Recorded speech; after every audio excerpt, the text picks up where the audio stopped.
लेकिन दोस्तों इनसाइड पे मौजूद फखर में कुछ आमदद नवाज शरीफ अड़ गए और उन्होंने इस्टेब्लिशमेंट को अपने सख्त मौक़िफ़ के ज़रिए सख्त किस्म के मखमस में फंसा दिया है, मुश्किल में फंसा दिया है और वो एक ऐसी जगह पर आ गए हैं जहां पर अब आगे बढ़ने का कोई रास्ता नज़र नहीं आ रहा। नवाज शरीफ ने बुनियादी तौर पर इस्टेब्लिशमेंट से फ्री हैंड मांगा है। उनका ये कहना है कि आपने इंतखाब करना है, ये इस तरफ हुकूमत पड़ी है और इस तरफ मुल्क पड़ा है, और अगर आपने हमें फ्री हैंड देना है, अगर आपने हमें मुकम्मल इख्तियारात देने हैं तो फिर हम मुल्क की इस वक्त जो तबाही की सूरत हाल है उससे मुल्क को निकालने की कोशिश कर सकते हैं। इसमें जो खड्डा है इसके अंदर छलांग लगाने के लिए तैयार हैं और इसकी पॉलिटिकल प्राइस भी पे करने के लिए तैयार हैं। लेकिन अगर हमें कार्रवाई की इजाज़त नहीं मिलनी, अगर हमें हर मामले पर हमारे रास्ते में रुकावट पैदा की जानी है और हमें अगस्त 2023 तक की आइनी मुद्दत पूरी करने का भी इख्तियार नहीं मिलना, तो ऐसी सूरत में मईशत भी आप संभालें, मुल्क भी आप संभालें, हम किसी किस्म की पॉलिटिकल प्राइस अदा करने के लिए इस सूरत हाल में तैयार नहीं हैं और फिर हम घर चले जाते हैं। ये इस किस्म की कोई गुफ्तगू है जो चल रही है और नवाज शरीफ साहब के इस पैगाम ने बुनियादी तौर पर इस्टेब्लिशमेंट की एक उलझन को बढ़ा दिया। और उलझन बुनियादी तौर पर उनकी भी यही है कि इस वक्त जो पॉलिटिकल मेस है उससे कैसे बाहर निकला जाए और उससे बाहर निकलने की क्या सूरत है। क्या नवाज शरीफ साहब के मौक़िफ़ में नरमी आएगी और शहबाज शरीफ साहब की जो इस वक्त इत्तेहादियों के साथ मुलाकातें हुई हैं उन मुलाकातों का आउटकम क्या निकलेगा और इन मुलाकातों के बाद मखलूत हुकूमत जिस फैसले पर पहुंचेगी इत्तेहादियों से मुलाकातों के बाद, लंदन इजलास और इत्तेहादियों से मुलाकातों के बाद, उसके बाद शहबाज शरीफ साहब इस्टेब्लिशमेंट से मुलाकात करेंगे और उन्हें जो बाजमात अंदाज में यानी मखलूत हुकूमत का और अपनी पार्टी का जो मौक़िफ़ है, जो फैसला है, उससे आगाह करेंगे। यानी आने वाले चंद दिन, हफ्ता 10 दिन बहुत ही ज़्यादा अहमियत के हामिल हैं। इस सारी सूरत हाल पर बहुत ज़बरदस्त और इम्पॉर्टेंट डेवलपमेंट्स हैं जो आपके साथ शेयर करूँगा। ख़ास तौर पर खालिद मकबूल सिद्दीकी साहब की जो मुलाकात हुई है, जो MQM के कन्वीनर हैं शहबाज शरीफ साहब से, वो भी बुनियादी तौर पर बहुत ही ज़्यादा अहमियत रखती है। इससे पहले बात करूँगा परवेज़ इलाही साहब के, जो इस वक्त इमरान खान के इस पूरे पाकिस्तान में वाहिद इत्तेहादी हैं और उन्होंने एक इंटरव्यू दिया है वॉइस ऑफ अमेरिका को और बुनियादी तौर पर ये इंटरव्यू भी इमरान खान साहब के ख़िलाफ़ एक चार्जशीट है। चार्जशीट इस वजह से कि इमरान खान साहब का इस वक्त जो बयानिया है, जो लेकर वो जलसों में फिर रहे हैं, जो वो अपने मुख्तलिफ इंटरव्यूज़ के ज़रिए लोगों के सामने लाए हैं, वो बुनियादी तौर पर दो नकात पर बेस करता है। एक, गैर मुल्की साजिश, जिस गैर मुल्की साजिश के नतीजे में उनके इक़्तिदार का ख़ात्मा होता है और उनके नतीजे में शहबाज शरीफ साहब और दीगर अपोजिशन जमातें जो उस वक्त अपोजिशन में थी मिलकर एक मखलूत हुकूमत तश्कील दे देते हैं। इमरान साहब के मुताबिक कि ये जो हुकूमत बनी है ये एक इम्पोर्टेड गवर्नमेंट है और इसको जो बाइडन इंतज़ामिया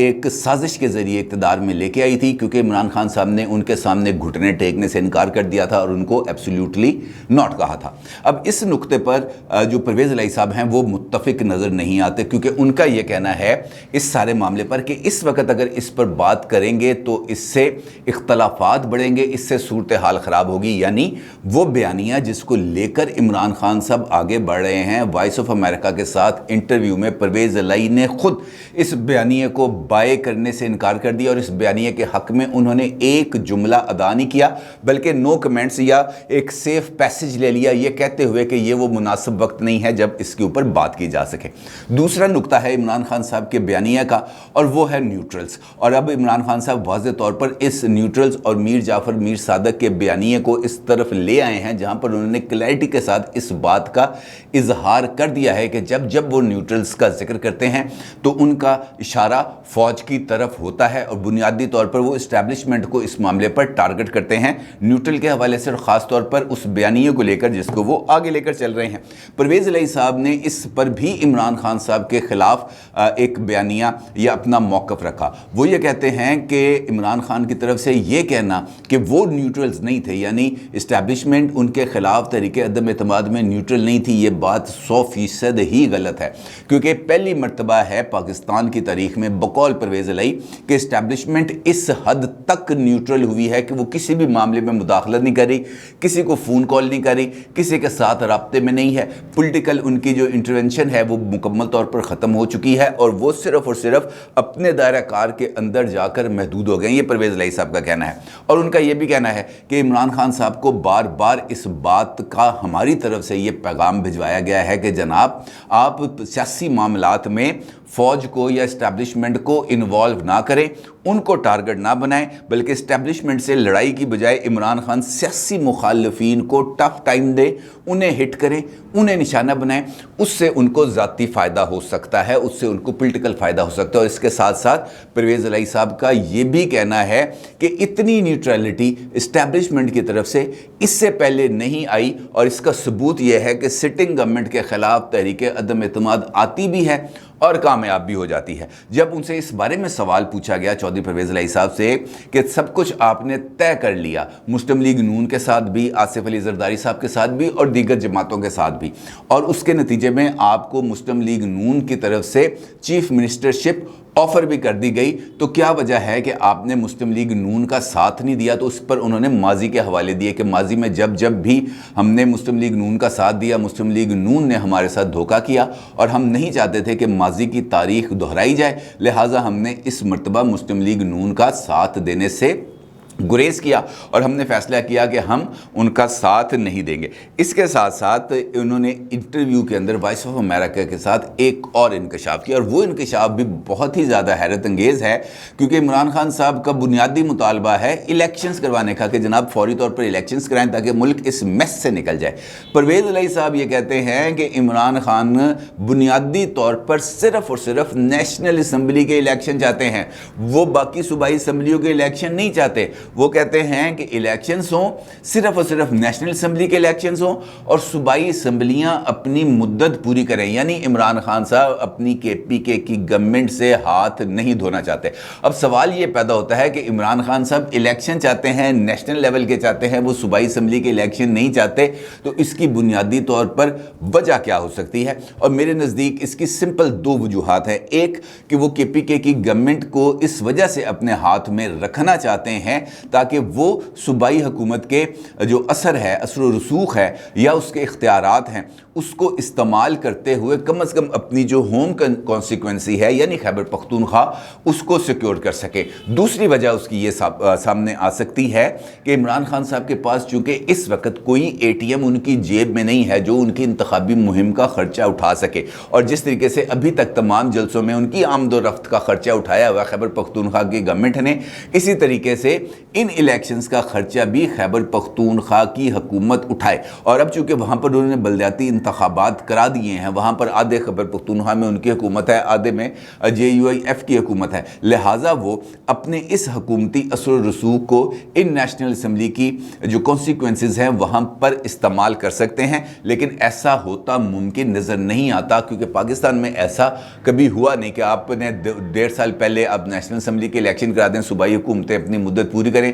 फिर 1.5 साल बाद पूरे मुल्क के अंदर सूबाई हुकूमतों के इंतखाबात हों, इलेक्शन होंगे तो एक मरतबा ही होंगे, इससे पहले नहीं होंगे। अब परवेज़ इलाही साहब ये चाहते हैं, उनका ये कहना भी है कि इमरान खान साहब का बुनियादी तौर पर जो दबाव है वो है मौजूदा हुकूमत पर, लेकिन ये दबाव इमरान खान साहब डेलिबरेटली मुंतकिल कर रहे हैं इस्टेब्लिशमेंट की तरफ, और इस्टेब्लिशमेंट की तरफ इस दबाव की मुंतकली का बुनियादी तौर पर नुकसान जो है वो इमरान खान साहब को ही होगा, क्योंकि इस्टेब्लिशमेंट इस वक्त न्यूट्रल रहना चाहती है। और अगर हम देखें इस वक्त की जो मैसी सिचुएशन है और जिस तरीके से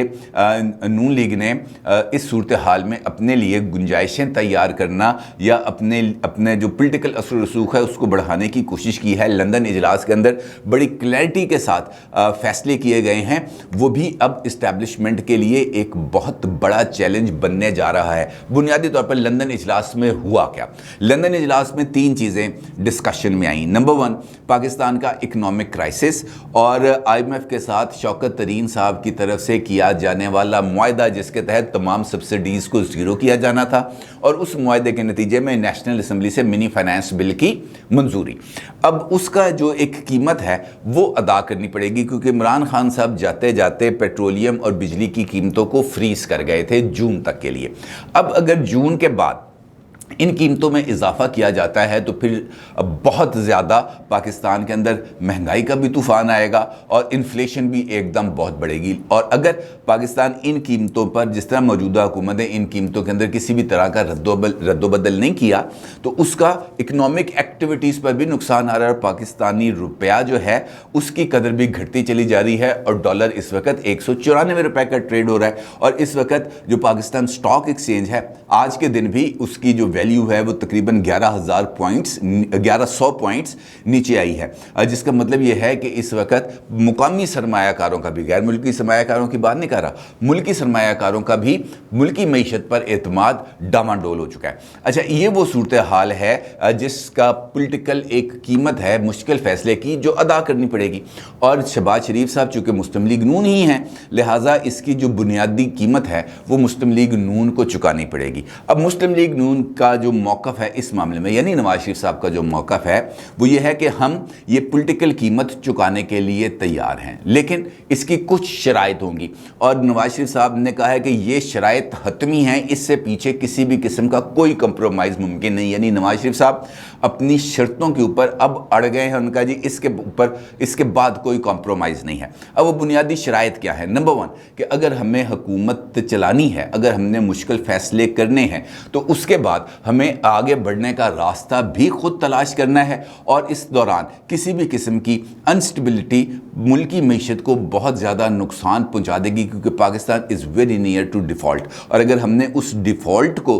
हटाना है, उस डिफ़ॉल्ट के ख़तरे को पाकिस्तान से निकालना है, तो फिर हमें मुश्किल फ़ैसले भी करनी है, और उस फैसले के लिए हालात साजगार होने चाहिए, और उसके लिए आपको अपने लाडले को काबू में रखना पड़ेगा, और अगर आपसे काबू में नहीं रखा जाता तो फिर इसका बंदोबस्त भी हम कर लेंगे, लेकिन उसके लिए हमें मुकम्मल तौर पर जो गो हेड है और क्लैरिटी ऑफ माइंड के साथ फैसले करने की इजाज़त दीजिए। अब बुनियादी तौर पर अगर नवाज शरीफ साहब ये वाला फ़ैसला करते हैं तो उनका इशारा यकीनी तौर पर उन तमाम इक़दामात की तरफ है जो 3 अप्रैल से लेकर अब तक हुए हैं, मरकज़ में भी और पंजाब में, यानी एब्रोगेशन ऑफ द कॉन्स्टिट्यूशन, यानी आइन से इनहराफ, और 18वीं तरमीम की मंजूरी के बाद आर्टिकल 6 का जो स्कोप है वो बहुत ज़्यादा बढ़ गया है। अब एब्रोगेशन ऑफ द कॉन्स्टिट्यूशन के साथ साथ, यानी आइन से इनहराफ के साथ साथ आइन से इनहराफ की कोशिश करना भी आर्टिकल 6 के ज़िम्रे में आता है, और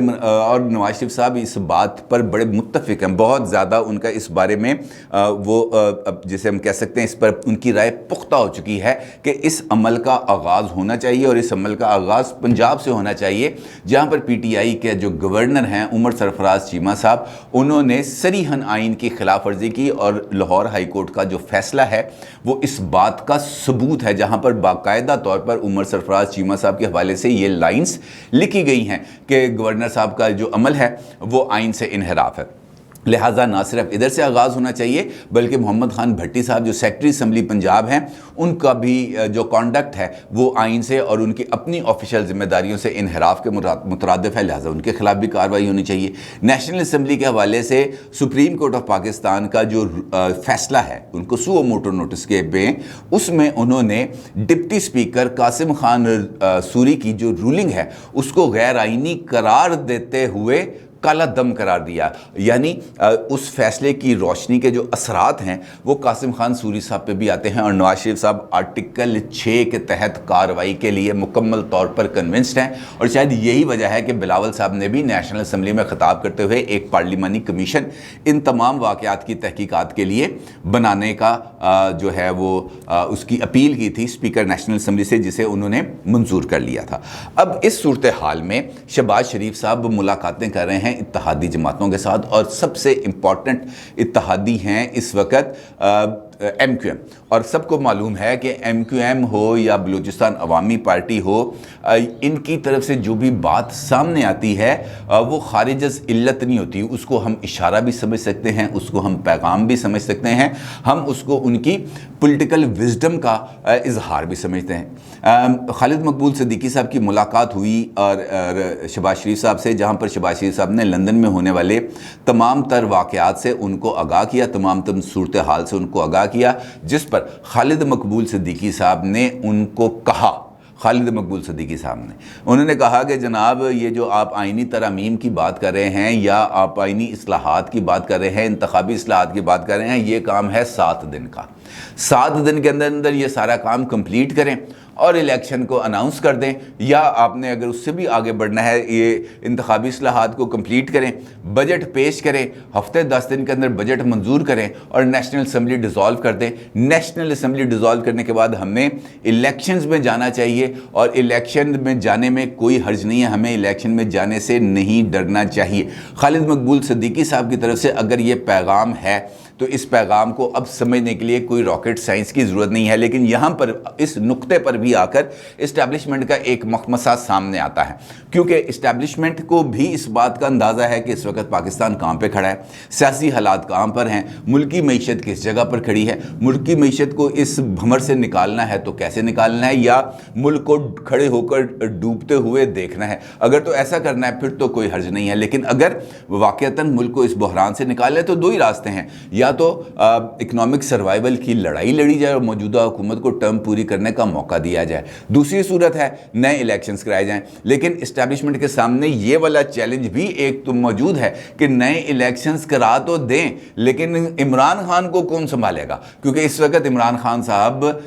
को अगर आपने इलेक्शन में लेकर भी चले गए तो इस बात की गारंटी कौन देगा कि इमरान खान साहब इंतखाबी नताइज को 100% तस्लीम कर लेंगे, चाहे वो इंतखाबात 70 के इलेक्शंस की तरह, 71 के इलेक्शन की तरह 100% साफ और शफाफ भी हों। क्योंकि इमरान खान साहब को इलेक्शन कमीशन पर एतबार नहीं है, इमरान खान साहब को इस्टेब्लिशमेंट पर एतबार नहीं है, इमरान खान साहब को अहम तरीन जो स्पाई एजेंसी है उसके चीफ पर एतबार नहीं है, इमरान खान साहब को मौजूदा हुकूमत पर एतबार नहीं है। और अगर इलेक्शंस कराने हैं तो फिर ये तमाम ओहदेदारों को तब्दील करना पड़ेगा जिनका मैंने आपको जिक्र किया, और वहाँ पर इमरान खान साहब की मर्ज़ी के मुताबिक वहाँ पर बंदे लगाने पड़ेंगे। फिर इलेक्शन जो है वो इमरान खान साहब की मर्ज़ी का होगा, नताइज जो हैं वो इमरान खान साहब की मर्ज़ी के होंगे। यानी इमरान खान साहब को जीत प्लेट में रख कर दी जाएगी तो उनको इंतखाबी नताइज कबूल होंगे, अदरवाइज़ उनको इंतखाबी नताइज कबूल नहीं होंगे। इस बात का अंदाज़ा तमाम पॉलिटिकल फोर्सेस को भी है और इस बात का अंदाज़ा इस्टेब्लिशमेंट को भी है। और यही वो नुक्ता है जहां पर आकर इस्टेब्लिशमेंट फंस गई है, और यही वो नुक्ता है जिसको लेकर नवाज शरीफ साहब अड़ गए हैं। क्योंकि अगर इस्टेब्लिशमेंट ने इमरान खान को कंट्रोल नहीं किया, इमरान खान से कुछ गारंटीज ना ली, इमरान खान के साथ बैठ के या किसी भी ज़रिए से उनको इंगेज ना किया, उनको इंतखाबात अगर उन्होंने कराने हैं तो उन इंतखाबात के नताइज को हर हाल में तस्लीम करने की गारंटी उनसे ना ली गई, तो इसका मतलब यह है कि इलेक्शंस होने के बाद भी यही सूरत हाल रहेगी। स्टॉक मार्केट क्रैश होती रहेगी, रुपया डिवैल्यू होता रहेगा, पाकिस्तान के अवाम महंगाई की चक्की में पिसते रहेंगे और इमरान खान साहब इसी तरीके से जलसे, जुलूस, धरने, तकरीरें और इंटरव्यू करते रहेंगे। उनके रास्ते में कोई रुकावट नहीं होगी और जो हुकूमत होगी वो एक मरतबा फिर गैर मकबूल हो जाएगी, क्योंकि उसको गैर मकबूल फैसले करने पड़ेंगे। लिहाजा सबसे पहले तो इस मखमसे को इस्टेब्लिशमेंट के इस जो इस वक्त उनको जो एक क्राइसिस सिचुएशन है उससे बाहर निकलने का रास्ता चाहिए। और यही वजह है कि नवाज शरीफ साहब ने दो सख्त तरीन शराइत उनके सामने रख दी हैं, यानी फ्री हैंड और उसके साथ साथ आर्टिकल 6 के तहत कार्रवाई का इख्तियार। अगर इस्टेब्लिशमेंट इन दोनों चीज़ों पर मानती है, इत्तेहादी जमातें इन दोनों मामलात पर मुत्तफिक होते हैं, फिर तो नवाज शरीफ साहब पॉलिटिकल प्राइस अदा करने के लिए तैयार हैं। वरना नवाज शरीफ साहब का पैगाम वाज़े है, आप जाने, मईशत जाने, मुल्क जाने, हम जा रहे हैं जाती उम्रा। अपने राय का ज़रूर इज़हार कीजिएगा। आपका बहुत शुक्रिया। अल्लाह हाफ़िज़।